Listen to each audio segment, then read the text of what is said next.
Assalamualaikum warahmatullahi wabarakatuh. Perkenalkan, saya Ali Herwidia dari Prodi Kedokteran 2019. Video ini merupakan tugas dari praktikum mikrobiologi pewarnaan bakteri dan jamur, di mana dosen pengampunya adalah Dr. Yadi. Kita langsung ke tujuan dari pewarnaan bakteri dan jamur adalah yang pertama, mempermudah pengamat dalam melihat bakteri menggunakan bantuan mikroskop. Kemudian, dengan adanya pewarnaan membuat struktur bakteri yang awalnya tidak jelas atau tidak kontras dengan medium di sekitarnya menjadi lebih kontras sehingga lebih mudah untuk diidentifikasi. Nah, kita lanjut ke pewarnaan bakteri yang lebih spesifik lagi, dibedakan menjadi 4 macam dengan total 7 pewarnaan. Yang pertama adalah pewarnaan sederhana. Pewarnaan sederhana adalah pewarnaan yang menggunakan pewarna tunggal. Pewarna tunggal yang digunakan pada umumnya ada 3, yaitu methylene blue, basic fusin, dan juga kristal violet. Pewarna ini dapat bekerja dengan baik pada bakteri karena bersifat basa dan alkalin. Komponen kromoforiknya itu bermuatan positif. Sedangkan sitoplasma bakteri bersifat basofilik, suka terhadap basa, sehingga terjadilah gaya tarik antara komponen kromofor pada pewarna dengan sel bakteri. Hal ini menyebabkan bakteri dapat menyerap pewarna dengan baik. Berikut adalah contoh hasil pengamatan menggunakan pewarnaan sederhana. Lanjut, yang kedua adalah pewarnaan negatif. Nah, pewarnaan negatif merupakan pewarnaan yang menggunakan pewarna asam seperti negrosin, eosin, dan juga tinta India sebagai pewarna utamanya. Pewarnaan negatif bertujuan untuk memberi warna gelap pada latar belakang dan tidak memberi warna pada sel bakteri. Ini contoh hasil pengamatannya menggunakan tinta India pada Bacillus megatherium. Yang ketiga adalah pewarnaan diferensial. Ada 2, yaitu pewarnaan gram dan pewarnaan tahan asam. Saya akan menjelaskan pewarnaan gram terlebih dahulu. Jadi, pewarnaan gram itu digunakan untuk membedakan bakteri gram positif dan bakteri gram negatif berdasarkan sifat fisik dan kimia dinding sel bakteri. Pewarnaan gram menggunakan pewarna utama kristal violet dan pewarna tandingan safranin. Keberhasilan metode ini sangat bergantung pada dinding sel bakteri. Berikut hasil pengamatannya. Jadi yang gram positif itu Staphylococcus yang berwarna ungu, sedangkan yang gram negatif adalah Escherichia coli yang berwarna pink.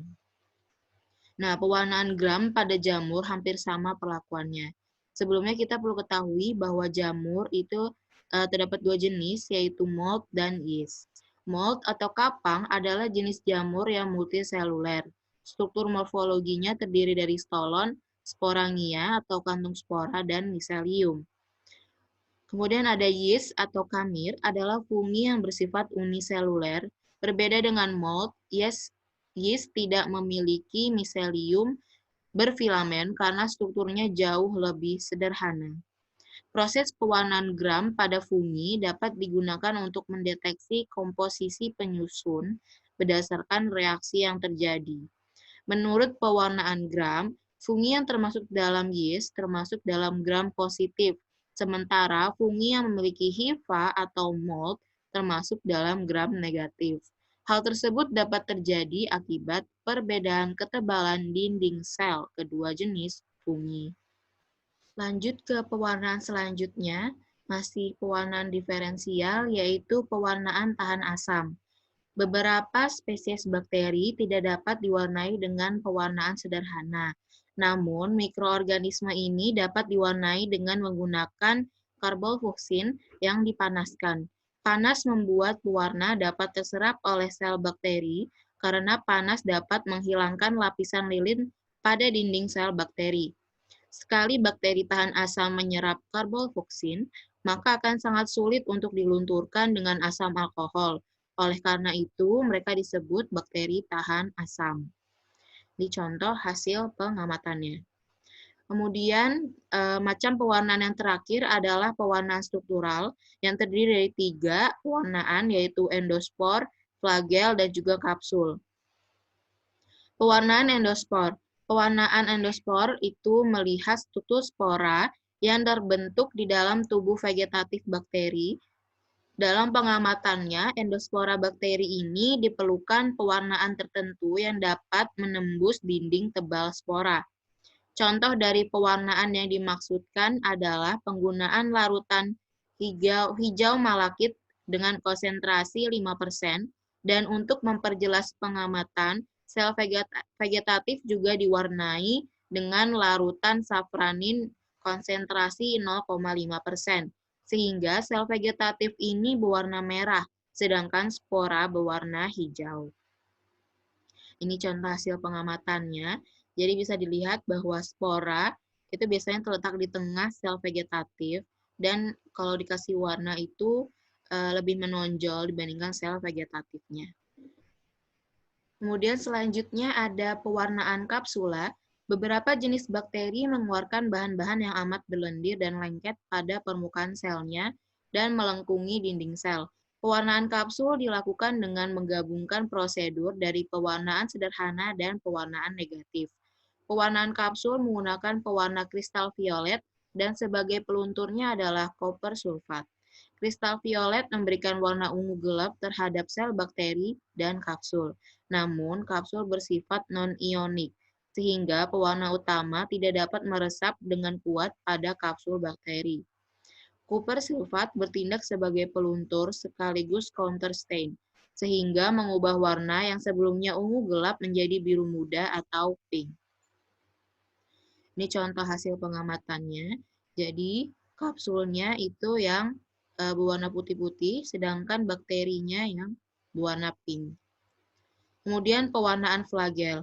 Prinsip pewarnaan flagel adalah membuat organel tersebut dapat dilihat dengan cara melapisinya dengan mordan dalam jumlah yang cukup. Contoh mordan yang digunakan di sini adalah asam tanik dan juga aluminium kalium sulfat. Kemudian pewarnaannya bermacam-macam, misalkan seperti kristal violet. Nah, kristal violet ini akan membentuk endapan di sekitar flagel, sehingga meningkatkan ukuran nyata dari flagel. Ini contoh hasil pengamatannya. Kemudian pewarnaan pada jamur akan saya jelaskan secara singkat saja. Jadi ada pewarnaan koh dengan konsentrasi 10%, pewarnaan LPCB yaitu lactophenol-cotton blue, pewarnaan hematoksilin dan eosin, pewarnaan periodik asid SIF.